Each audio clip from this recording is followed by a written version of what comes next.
Drone blocca l'elisoccorso.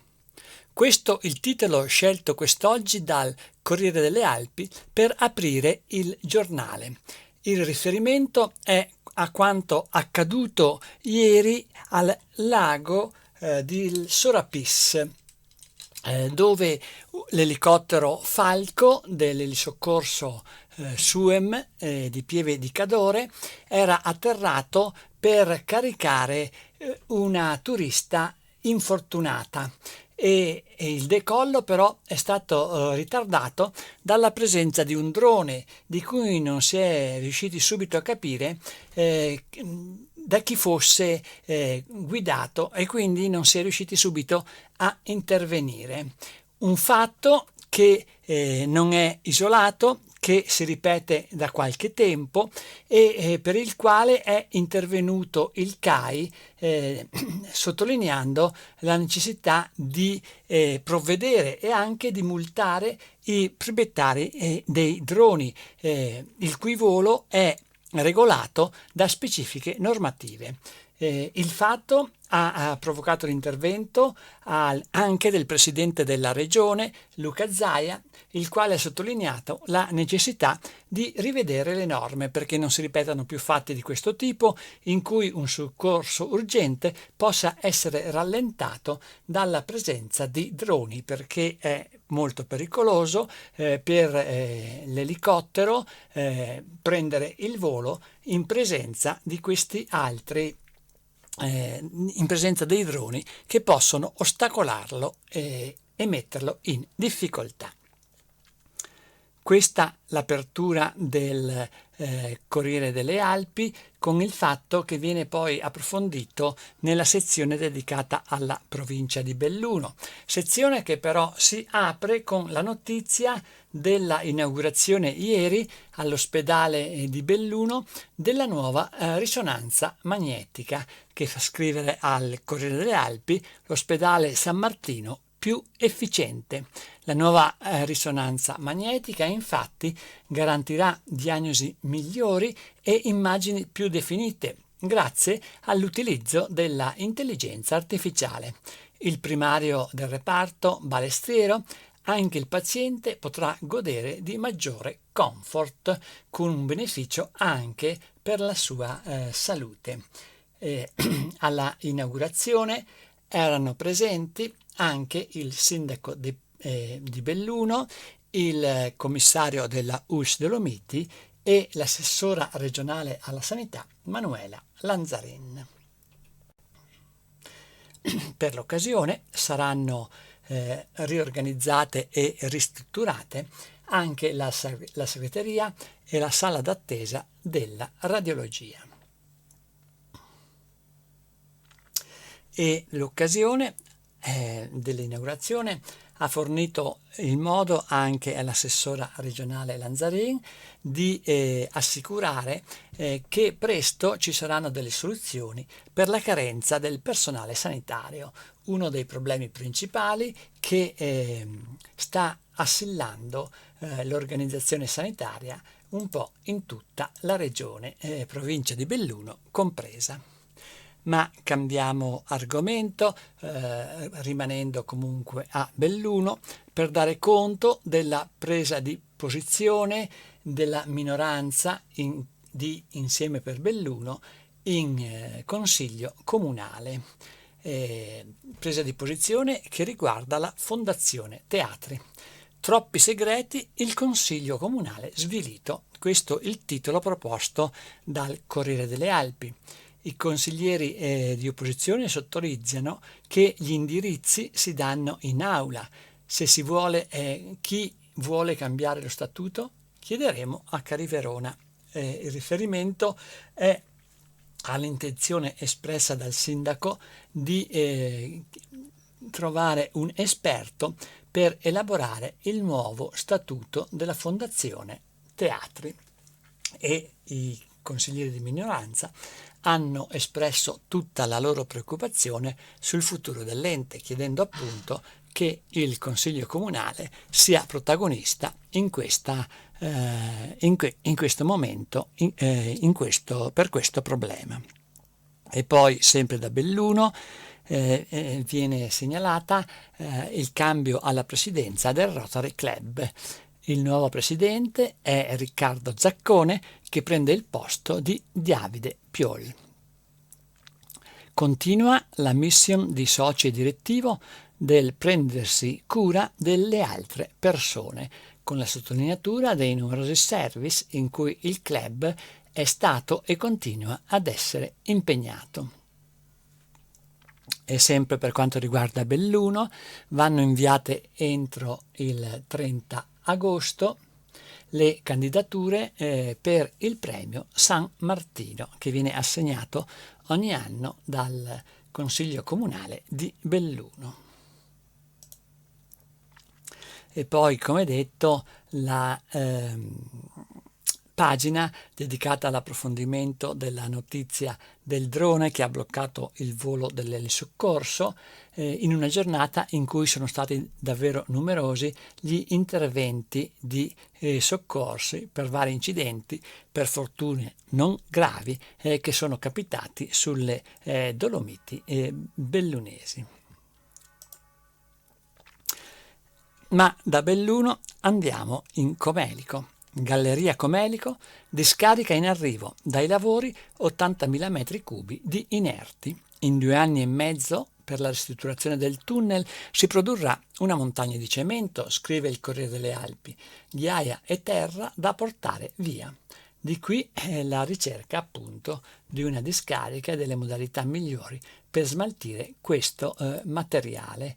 Nei primi giorni di settembre verrà aperto il cantiere e dal 18, secondo le previsioni ANAS, scatterà la chiusura della strada dalle 22 alle 6 per chiusura che si protrarrà per 90 giorni, mentre durante il giorno la velocità per l'attraversamento del tunnel dovrà essere al massimo di 30 km all'ora, dal momento che ci saranno appunto attivi i lavori di ristrutturazione. E sempre per quanto riguarda la montagna bellunese, il Corriere delle Alpi affronta il tema dei tanti turisti presenti in queste settimane sui passi alpini e sulle modalità migliori per regolare il traffico, spesso molto intenso, se non caotico e problematico. Folla nei passi, oltre al pedaggio è necessario il numero chiuso. Questa è una delle tesi che vengono portate avanti. Si allarga il dibattito sul dilagante turismo mordi e fuggi e rispunta il progetto di introdurre zone a traffico limitati. Basta monitoraggi e studi, viene sottolineato. È ovvio che dobbiamo prendere provvedimenti.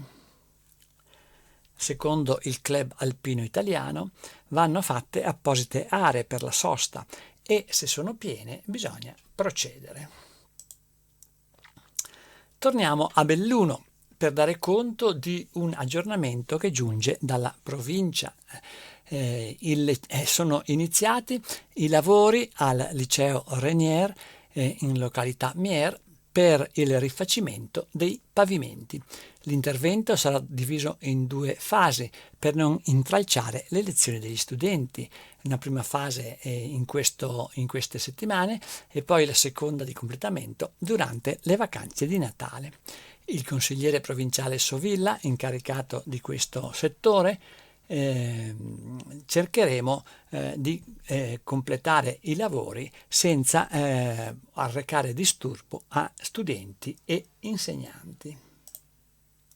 Ed eccoci a Feltre con un bilancio positivo della rassegna Voilà di Teatro di Strada, una rassegna che ha riempito la città con 2.500 spettatori, applausi e risate con l'arte di strada, scrive il Corriere delle Alpi. Un'offerta diversificata e molto apprezzata, ha fatto presente da parte sua l'assessora Flavia Colle. E poi il caso della corsa dei cavalli del recente Palio di Feltre. Viene proposta una rassegna fotografica in cui si vede che il canapo della partenza utilizzato per segnare la partenza della corsa dei cavalli, si è attorcigliato intorno alle gambe, alle zampe del cavallo del castello, facendolo cadere. Il canape si attorciglia e fa cadere Pes del castello, spiegata la sconfitta. Questo è il titolo del giornale. Coraggio, dedizione, spirito di gruppo. Claudio Baratto, rugbista e uomo di grande cuore. I ricordi del maestro Gabriele Gabrielli e di Ivan Piol hanno connotato il funerale del sessantenne che ha riempito il Duomo di Feltre, come ben testimonia anche una immagine che viene pubblicata. E sulla stessa pagina anche la cronaca di un altro funerale, l'abbraccio di parenti e amici a Ernesto, custode del castello. Si tratta di Ernesto Turro. L'amico Fabio Callegher lo ha ricordato, punto di riferimento della feltrinità, così accogliente con il tuo sorriso e con la tua ironia.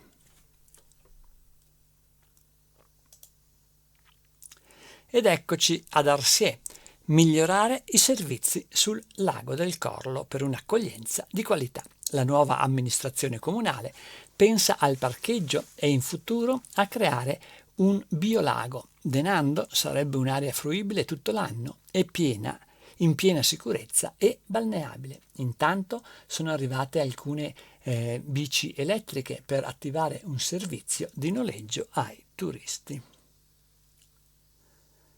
Fonzaso. Piccoli bibliotecari crescono. Attestato per 8 giovani. E siamo a Sospirolo. Progetto carta qualità. Mostra mercato al lago con gli artigiani del parco.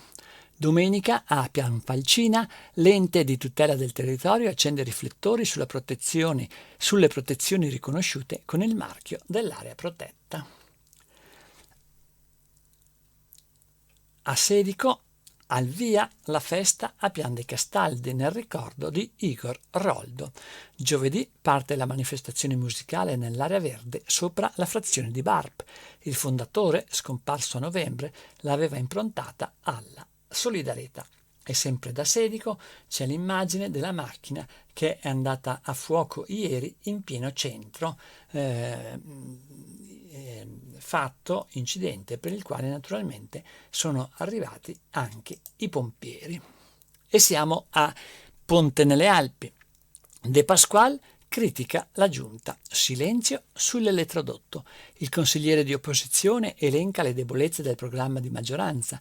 Noi siamo a disposizione per un confronto costruttivo su tutti i temi, sottolinea in quanto opposizione.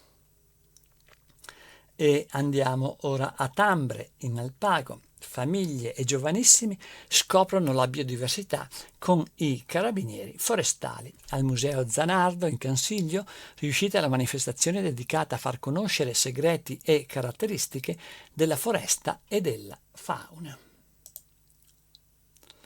Livinallongo, fondi per l'asilo ripristinati. La giunta spiazzata da questa sentenza. L'amministrazione aveva già ipotizzato un'altra destinazione per l'area. Il finanziamento deve essere investito lì, ma non basta per costruire il nuovo nido. Val di Zoldo. La provincia dice no al progetto di pista per il collegamento tra 2000 e le coste.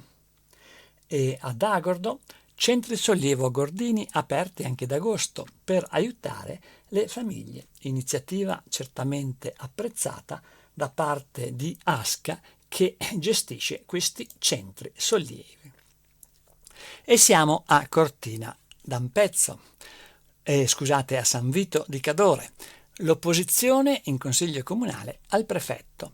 Deve essere tutto sospeso. Dopo aver consultato un legale, i consiglieri dichiarati ineleggibili sono passati al contrattacco, tra le richieste anche a quella di acquisire un parere del Ministero dell'Interno proprio rispetto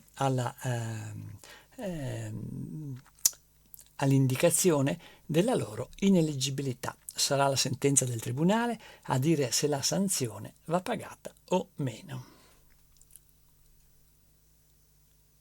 E invece da Cortina, oggi alla Conchiglia, l'incontro pubblico sui problemi del paese. L'incontro si terrà appunto in Piazza di Bona alle ore 18. E siamo a San Niccolò Comelico, con anche alcune foto che danno conto del funerale di Giancarlo Ianese, il sindaco del comune e presidente della locale Unione Montana. Grazie sindaco per quello che hai fatto. Questo è il titolo. Gremita la chiesa parrocchiale con tante autorità presenti. Aveva un amore incondizionato per la sua gente. Era sindaco per la 8ª volta, segno di un'attenzione e di una preoccupazione evidentemente per il suo paese. Il grande Gilardi in mostra a Mel con gli ospiti del centro diurno. Al Palazzo delle Contesse un'esposizione eccezionale pensata insieme all'artista prima della sua scomparsa. Si tratta del grande artista torinese Piero Gilardi. E in Alpago con Riccardo Dei Tos un'immersione dentro il fumetto. E sempre per temi di carattere culturale, l'estate tizianesca a Pieve di Cadore propone il giovane Vecellio e Caravaggio. Domani una conferenza sulla pala ferrarese con cui lavorò il Cadorino. Venerdì le ultime scoperte su Michelangelo Merisi.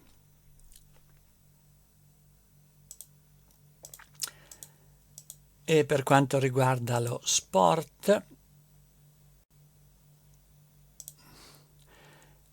calcio a 5, la canottiere B e Chiesurin e Capalbo. A Chiesurin e Capalbo. Si cerca un campo alternativo alla SPES. E per le bocce il Dolomiti Bes è campione di seconda categoria.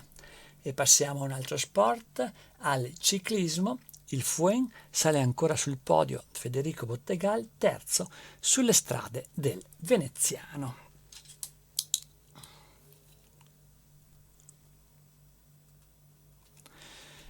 Si conclude qui questa edizione della rassegna stampa, dal momento che quest'oggi per un problema tecnico segnalato dal Gazzettino, il Gazzettino appunto non è disponibile. A tutti voi il più cordiale saluto e un arrivederci a domani.